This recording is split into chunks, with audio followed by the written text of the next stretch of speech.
Okay, so what we are doing for this lesson is we are going to be writing a function rule given a table of data.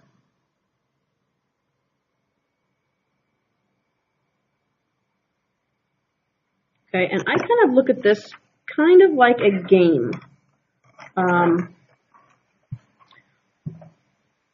Generally, our function rules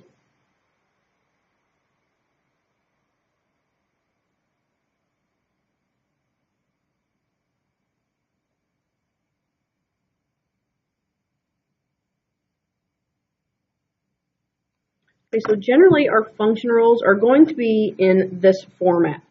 Okay, we're going to go into more specifics of it with some other uses of how to graph this, but for right now we're focusing just on if I have data, can I write the function rule? So we're looking at y equals, so the output would equal some number times the input, either plus a number or minus a number. So that's why I have them both written down here.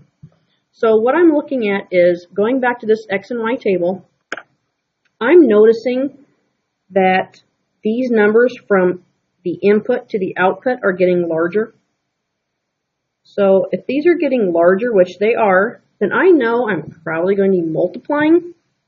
So I'm probably multiplying. Okay, so I'm probably have to do some multiplication. And I don't know yet if I'm going to have to add something or subtract something. So I'm going to jump right to this one. To me, this one's kind of an obvious one. Of, oh, 2 times 4 gives me 8. So if I think about it, and I'm going to be erasing a lot of stuff, so you might want to give yourself a little bit more room here. So if I'm thinking, ooh, 2 times 4 gives me 8. So my function rule would be my output of y would be my input times 4. Or let's change that to an x.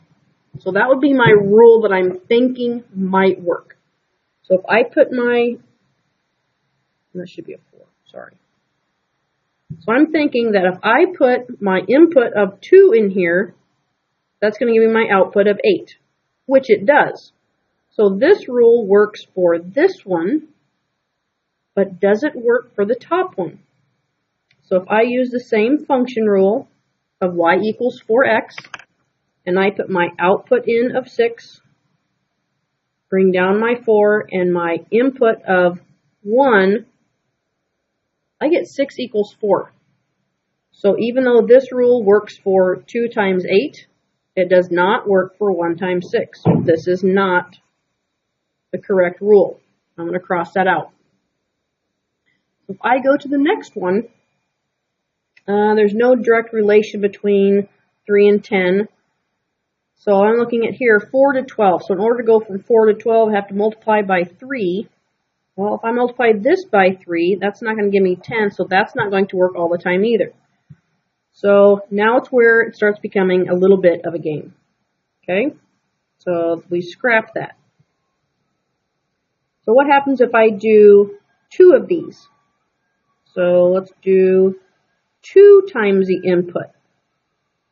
If I do 2 of these, that gives me 2 times 3, that gives me 6. Maybe I have to add a 4.